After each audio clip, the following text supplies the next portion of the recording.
Hello दोस्तों, आप सभी का मेरे YouTube channel the future classes में स्वागत है। आज हम पढ़ने जा रहे हैं इलेक्ट्रिक मोटर के बारे में। इससे पहले वाले वीडियो में हमने पढ़ा था कि जब भी किसी स्ट्रॉन्ग मैग्नेटिक फील्ड के अंदर किसी करंट कैरिंग वायर को रखा जाए तो उस मैग्नेट के द्वारा क्या होता था, फोर्स एग्जर्ट होता था करंट कैरिंग वायर पे, जिसकी वजह से करंट कैरिंग वायर मूव करने लगता था। मतलब मान लीजिए ये नॉर्थ पोल है और ये साउथ पोल है। एक स्ट्रॉन्ग मैग्नेटिक फील्ड है, इसके अंदर जब हम वायर रखते थे, ऐसा वायर जिसमें करंट फ्लो हो रहा हो, तो इस वायर पे इस मैग्नेट के द्वारा फोर्स एग्जर्ट होता था, जिसकी वजह से ये वायर आगे की तरफ मूव कर जा रहा था। ठीक है, इसी के बेसिस पे इलेक्ट्रिक मोटर का इन्वेंशन हुआ। ठीक है, तो पहले देख लेते हैं इलेक्ट्रिक मोटर होता क्या है। इलेक्ट्रिक मोटर एक ऐसा डिवाइस है जो इलेक्ट्रिकल एनर्जी को मैकेनिकल एनर्जी में कन्वर्ट करता है। मतलब ये इलेक्ट्रिक एनर्जी लेगा, इलेक्ट्रिसिटी लेगा और उसको चेंज कर देगा मैकेनिकल एनर्जी में। मतलब कि ऑब्जेक्ट अगर स्टेशनरी है तो उसको मोशन में ला देगा, या ऑब्जेक्ट अगर ऑलरेडी मोशन में है तो उसके मोशन को बढ़ा देगा। ठीक है, तो मतलब यही है कि जब इलेक्ट्रिक एनर्जी देंगे हम उसको, इलेक्ट्रिक मोटर को, तो वो मैकेनिकल एनर्जी में कन्वर्ट कर देगा। ठीक है, तो देख लेते हैं इसका प्रिंसिपल क्या है, किस प्रिंसिपल पे ये मोटर काम करता है। तो अगर हम किसी रेक्टेंगुलर कॉइल को, ठीक है, यहाँ स्ट्रेट वायर था, अगर हम रेक्टेंगुलर कॉइल, ठीक ना, स्ट्रॉन्ग मैग्नेटिक फील्ड के अंदर रखा जाए तो क्या करेगा, ये स्ट्रॉन्ग मैग्नेटिक फील्ड उस कॉइल पे फोर्स एग्जर्ट करेगा, जिसकी वजह से वो कॉइल क्या होगा, रोटेट होने लगेगा। और कॉइल रोटेट होगा तो उससे हम कई सारे वर्क परफॉर्म कर सकते हैं। ठीक है, तो रेक्टेंगुलर कॉइल क्या होता है। तो रेक्टेंगुलर कॉइल मान लीजिए हम एक आयरन, सॉफ्ट आयरन बार लेंगे, ठीक ना, जो रेक्टेंगल के शेप में होगा। सॉरी, इस सॉफ्ट आयरन बार जो होगा वो रेक्टेंगल के शेप में होगा। मान लीजिए ये सॉफ्ट आयरन बार है, ठीक है, इसको रेक्टेंगल के शेप में बना दिए। अब इस पे क्या करेंगे, हम वायर का कॉइलिंग करेंगे, ठीक ना, मतलब वायर को ऐसे कॉइल कर देंगे तो ये कॉइल के शेप में चेंज हो जाएगा। ठीक है, तो इसी को बोलेंगे रेक्टेंगुलर कॉइल। तो इसी कॉइल को हम क्या करेंगे, मैग्नेटिक फील्ड के अंदर रखेंगे। तो जब मैग्नेटिक फील्ड के अंदर रखेंगे तो इस कॉइल पे उस मैग्नेट के द्वारा फोर्स एग्जर्ट होगा, जिसकी वजह से ये रोटेट होने लगेगा, और ये रोटेट होगा तो हम इससे कई सारे वर्क परफॉर्म कर सकते हैं। ठीक है, अब हम देख लेते हैं कंस्ट्रक्शन के बारे में कि कैसे ये काम, इस इलेक्ट्रिक मोटर में क्या क्या यूज होता है। तो कंस्ट्रक्शन के बारे में हम लोग देख लेते हैं। तो पहले हमको चाहिए एक इंसुलेटेड कॉपर वायर, ठीक है, जो क्या हो, रेक्टेंगुलर कॉइल हो, जिसको हम बोलेंगे वायर ABC। ठीक है, तो मान लीजिए हम क्या करेंगे, एक कॉइल लेंगे जो रेक्टेंगल के शेप में होगा। ठीक है, इसको नाम दे देंगे A, इसको B, इस एंड को C और इस एंड को D। ठीक, अब इस कॉइल को हम कहाँ रखेंगे, स्ट्रॉन्ग मैग्नेट के अंदर। ठीक है, तो copper wire ABCD place perpendicular between the pole of magnetic field. इस कॉपर वायर जो है ABCD, इसको हम स्ट्रॉन्ग मैग्नेटिक फील्ड के अंदर परपेंडिकुलरली रखेंगे। ठीक है, मान लीजिए ये हमारा नॉर्थ पोल हो गया और इधर हम साउथ पोल बोल दे रहे हैं, तो हो गया हमारा स्ट्रॉन्ग मैग्नेटिक फील्ड। ठीक है, अब इसके बाद चाहिए हमको क्या, स्प्लिट रिंग। स्प्लिट रिंग क्या काम करता है, पहले हम देख लेते हैं स्प्लिट रिंग होता दिखता कैसा है। तो इस कॉइल को हम, इस एंड को, ए के एंड को हम एक स्प्लिट रिंग से जोड़ देंगे जो C शेप में होगा, और इस एंड को भी हम एक स्प्लिट रिंग से जोड़ देंगे जो C शेप में होगा। ठीक है, तो इस स्प्लिट रिंग को हम नाम दे देंगे P, और इस स्प्लिट रिंग को हम बोल देंगे Q। ठीक है, अब देखिए पहले स्प्लिट रिंग होता क्या है। स्प्लिट रिंग क्या होता है, एक कम्यूटेटर की तरह होता है। ठीक है, जो क्या करता है, करंट के डायरेक्शन को रिवर्स कर देता है। अगर देखिए, अगर कोई रिंग पूरा कंप्लीट सर्कल में हो तो इसको बोलते हैं हम स्लिप रिंग। ठीक ना, इसको क्या बोलेंगे हम, स्लिप रिंग। लेकिन अगर ये सर्कल कंप्लीट ना हो, आधे आधे में हो, इस टाइप में, तो इसको बोलेंगे स्प्लिट रिंग। ठीक है, स्प्लिट रिंग का काम क्या है, ये करंट के डायरेक्शन को रिवर्स करता है, इसलिए इसको कम्यूटेटर भी कहते हैं। कम्यूटेटर एक ऐसा डिवाइस होता है जो क्या करता है, which can reverse the direction of current, जो करंट के डायरेक्शन को चेंज कर देता है। तो ये स्प्लिट रिंग भी करंट के डायरेक्शन को रिवर्स कर देता है, इसलिए इसको कम्यूटेटर भी बोला जाएगा। ठीक है, तो ये कॉइल क्या होगा, दो स्प्लिट रिंग से कनेक्टेड होगा। ठीक ना, अगर ये कॉइल मूव करेगा तो ये स्प्लिट रिंग भी मूव करेगा। ठीक, अब क्या चाहिए हमको, एक्सल चाहिए। एक्सल क्या होगा, एक्सल मतलब इसके अंदर इस जो स्प्लिट रिंग है उसके, वो किसके ऊपर होगा, एक्सल के ऊपर होगा। अगर ये स्प्लिट रिंग मूव करेगा तो वो एक्सल भी मूव करेगा, और एक्सल मूव करेगा तो हम जो डिवाइस इससे कनेक्ट किए रहेंगे, फैन कनेक्टेड रहेंगे तो फैन का जो पत्ती ब्लेड है वो रोटेट करेगा। ठीक है, ग्राइंडर अगर इससे कनेक्ट किए रहेंगे तो ग्राइंडर का ब्लेड रोटेट करेगा। ठीक है, तो एक्सल के ऊपर ही ये स्प्लिटिंग होता है। ठीक है, अब उसके बाद चाहिए हमको ब्रशेज़। ब्रशेज़ कार्बन ब्रशेज़ होते हैं जो फिक्स होते हैं, वो रोटेट नहीं करते हैं। मान लीजिए इस इंड को हम एक ये ब्रश एक्स से जोड़ देंगे। ठीक है,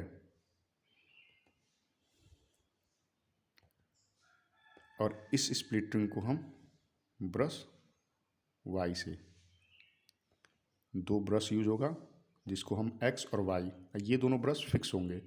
अब ये ब्रश क्या होते हैं, कंडक्टर होते हैं, कंडक्टिंग ब्रश होते हैं जो करंट को फ्लो होने में हेल्प करते हैं। तो इस ब्रश को हम क्या करेंगे, बैटरी के एक टर्मिनल पॉजिटिव टर्मिनल से कनेक्ट कर देंगे।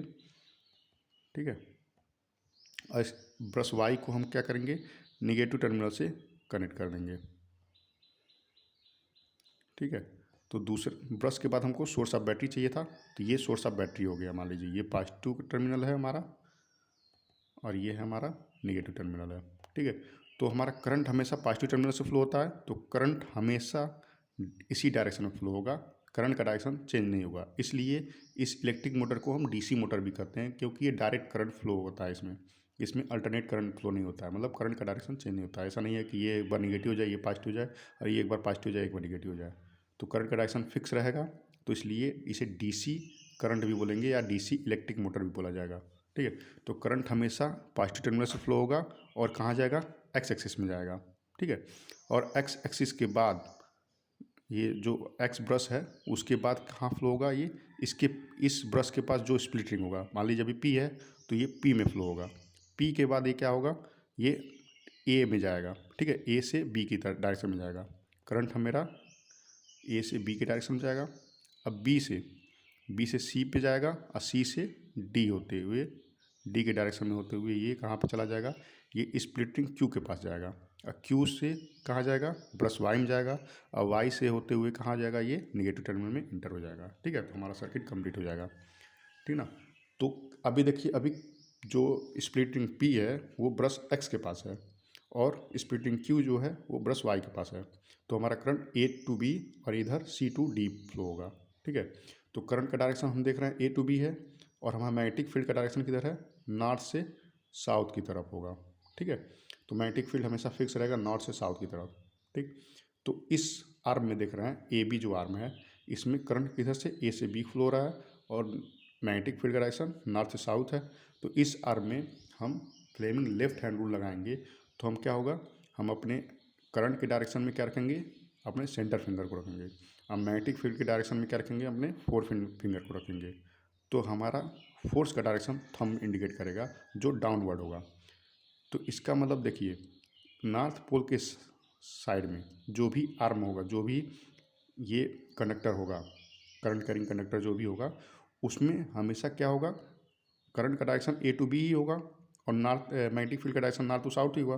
तो इसका मतलब इस डायरेक्शन में, नॉर्थ पोल के डायरेक्शन में जो भी ये वायर होगा, उसमें जो फोर्स लगेगा वो डाउनवर्ड ही लगेगा। ठीक है, हमेशा। ठीक है, और इस आर्म में जो सी टू डी है, जो साउथ पोल के पास है, इसमें करंट किधर से फ्लो होगा, सी टू डी फ्लो होगा, मतलब इनवर्ड टू आउटवर्ड फ्लो होगा। ठीक है, और मैग्नेटिक फील्ड का डायरेक्शन भी नॉर्थ से साउथ होगा। ठीक है, तो इसमें फ्लेमिंग लेफ्ट हैंड रूल लगाएंगे, तो इसमें जो फोर्स एग्जर्ट होगा वो अपवर्ड की तरफ होगा। ठीक ना, कैसा होगा, ऊपर की तरफ। ठीक ना, तो जिसकी वजह से क्या होगा, रोटेट कर जाएगा, मतलब एंटी क्लॉकवाइज में डायरेक्शन में ये ए बी सी डी जो कॉइल है वो रोटेट कर जाएगा एंटी क्लॉकवाइज डायरेक्शन में।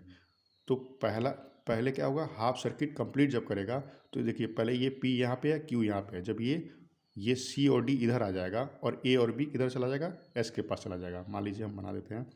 अब हमारा क्या हो गया, रोटेट कर गया, तो हमारा ये ए बी और ये सी और ये डी, इसको मिटा देते हैं, ठीक है। तो हमारा था ये स्प्लिटिंग था, जिससे ये आर्म कनेक्ट था,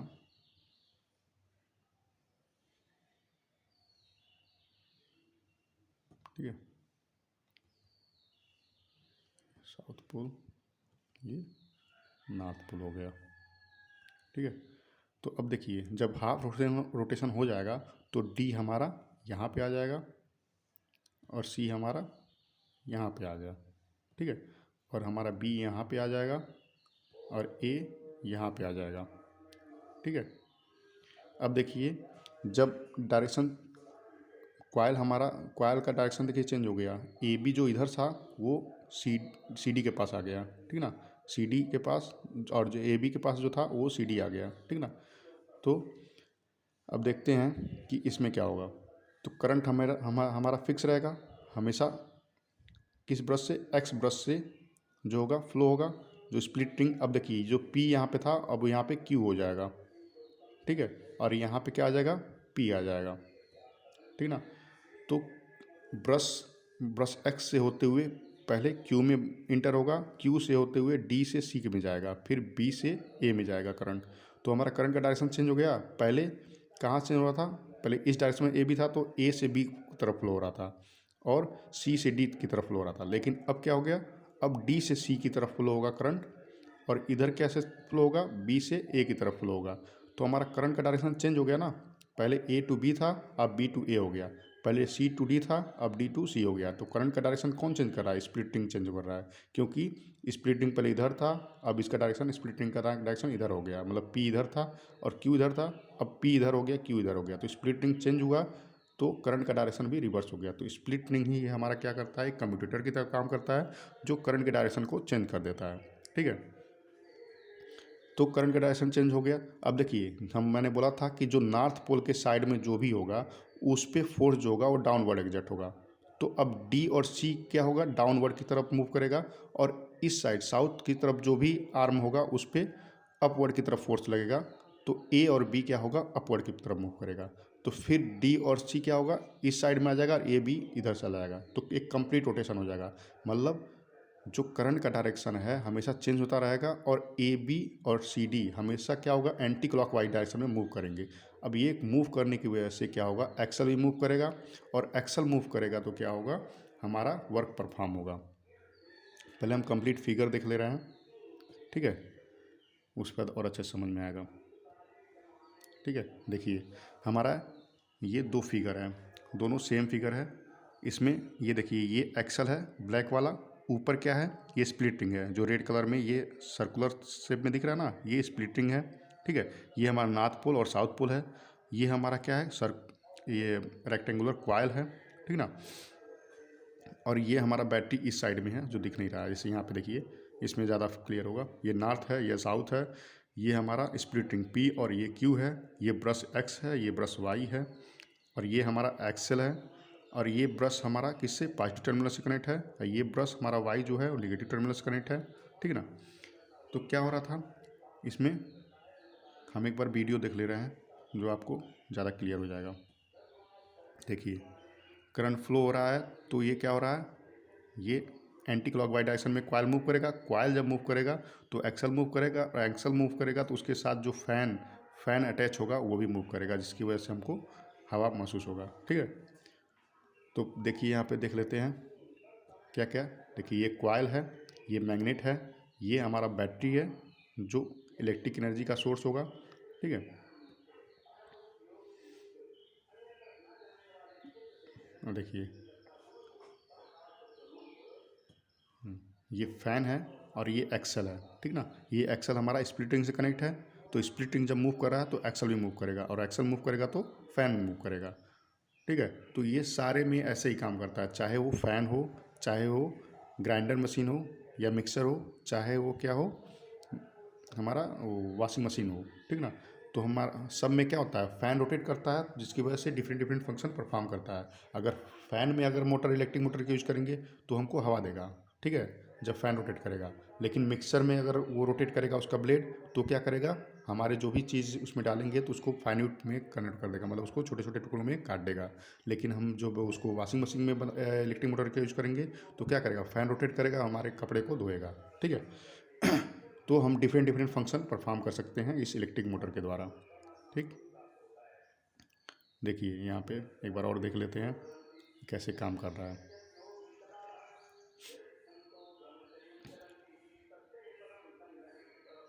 देखिए ये दिखा रहा है ब्रश है, ये ब्रश मान लीजिए हम एक्स माने थे, ये पी माने थे, ठीक ना। तो ब्रश मूव नहीं करेगा, हमारा स्प्लिटिंग बस मूव करेगा, ठीक है। ब्रश से होते हुए करंट इसमें इंटर होगा, और जो इस डायरेक्शन में है वो हमेशा डाउनवर्ड जाएगा, और जो इस डायरेक्शन में हमेशा अपवर्ड जाएगा। देखिए ये वाला हमेशा डाउनवर्ड हो रहा है, जब इधर आ रहा है तो वो अपवर्ड हो जा रहा है। तो इसलिए ये कॉइल पूरा अच्छे से रोटेट करेगा, ठीक ना। इसमें फ्लेमिंग लेफ्ट हैंड रूल लगाएंगे, इस आर्म में भी इस आर्म में भी, तो हमको मालूम चल जाएगा डायरेक्शन किधर होगा फोर्स का। तो इस डायरेक्शन में जो भी होगा, क्योंकि करंट इस डायरेक्शन में ए टू बी तो फ्लो हो रहा है, तो इसलिए हमेशा मैग्नेटिक फोर्स जो लगेगा वो नीचे की तरफ लगेगा। और सी टू डी में हमेशा क्या होगा, करंट हमेशा इस साइड सी से डी की तरफ होगा, और मैग्नेटिक फील्ड का डायरेक्शन नॉर्थ से साउथ होगा, तो इसलिए ये वाला जो इस साइड जो साउथ के साइड में जो आर्म होगा वो हमेशा अपवर्ड मूव करेगा, जिसकी वजह से कंटिन्यूस रोटेशन होता रहेगा और हमारा एक्सल जो है मूव करता रहेगा, ठीक है।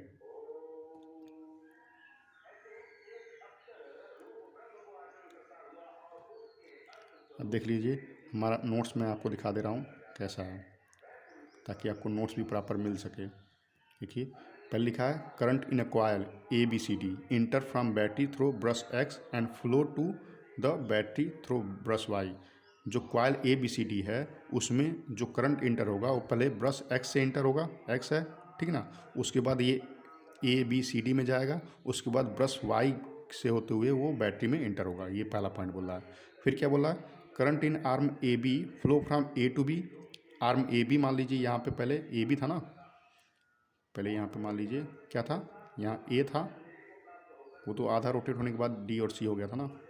तो यहाँ ए और यहाँ बी था, और यहाँ पे क्या था, सी, और यहाँ पे डी था, ठीक ना। तो current in arm A B flow from A to B. Current जो ए बी में है वो ए से बी की तरफ फ्लो करेगा, और आर्म सी डी में सी से डी की तरफ फ्लो करेगा। तो magnetic field is from north to south, और मैग्नेटिक फील्ड कहाँ होगा, नॉर्थ से साउथ की तरफ होगा। Applying Fleming left hand rule we find the force acting on A B push it downward, while force on acting on arm C D push it upward. करा है कि अगर इस आर्म और इस आर्म में फ्लेमिंग लेफ्ट हैंड रूल लगाया जाए तो ए बी आर्म को वो कहाँ करेगा, डाउनवर्ड की तरफ पुश करेगा, और सी डी आर्म को क्या किस तरफ मूव करेगा, अपवर्ड की तरफ मूव करेगा।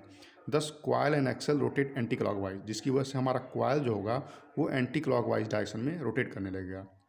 After half rotation Q make contact with brush X and P with brush y, it make direction of current reverse and current flow along path DCBA। करा है आफ्टर हाफ रोटेशन के बाद जो Q है make contact with brush X। जो Q जो था पहले यहाँ पे था ना, वो क्या करेगा, Q यहाँ पे आ जाएगा, ठीक है, जो ब्रश X से कॉन्टेक्ट करेगा, और P जो यहाँ था ये यहाँ पे आ जाएगा। अब ये P कैसे कॉन्टेक्ट करेगा, Y ब्रश से कॉन्टेक्ट करेगा। It make direction of current reverse and current flow along path DCBA। अब ये क्या करेगा, ये इसकी वजह से ये क्या होगा, डायरेक्शन करंट का डायरेक्शन रिवर्स हो जाएगा। तो करंट जो होगा पहले ABCD से फ्लो हो रहा था, अब DCBA से फ्लो करेगा, मतलब करंट का डायरेक्शन चेंज हो गया। So it also reverse the direction of force and now arm AB push up and CD push down which make complete rotation. अगर करंट का डायरेक्शन चेंज हो जाएगा तो क्या होगा, पहले आर्म ए बी जो था इस साइड था, जो नीचे की तरफ मूव कर रहा था, और सी डी इस साइड था, तो सी डी ऊपर की तरफ मूव कर रहा था। अब सी डी इधर आ गया, तो सी डी मैंने बोला था ना नॉर्थ पोल की साइड में जो भी रहेगा वो नीचे की तरफ मूव होगा, तो सी डी इधर आ गया, तो सी डी अब पहले जो अपवर्ड मूव कर रहा था अब वो डाउनवर्ड मूव करेगा। और ए बी जो है जो इस डायरेक्शन में आ गया है, अब ये क्या करेगा, अपवर्ड की तरफ मूव करेगा, ठीक है ना। ए बी पहले इधर था, तो ए बी हमें डाउनवर्ड मूव कर रहा था, और सी डी इधर था, सी डी अपवर्ड की तरफ मूव कर रहा था। लेकिन जब डायरेक्शन चेंज हुआ तो सी डी हमारे इधर आ गया, तो सी डी जो पहले अपवर्ड मूव कर रहा था अब वो डाउनवर्ड मूव करेगा। और ए बी जो है जो पहले नीचे की तरफ मूव कर रहा था वो ऊपर की तरफ मूव करेगा, जिसकी वजह से कंप्लीट रोटेशन हो जाएगा। This process repeated again and again and coil continue to rotate as long as current pass through it. तो ये प्रोसेस हमेशा रिपीट होता जाएगा जब तक करंट हम इससे फ्लो होता रहेगा, ठीक है। करंट अगर बंद कर देंगे तो ये रोटेशन भी बंद हो जाएगा, ठीक है। तो देखते हैं हम फैन ना, फैन जब चालू करते हैं करंट फ्लो होता है तो फैन हमारा रोटेट करता है, लेकिन करंट जब भी बंद, हम यहाँ स्विच ऑफ कर देते हैं तो करंट फ्लो होना बंद हो जाता है, तो हमारा फैन भी स्टॉप हो जाता है, ठीक है।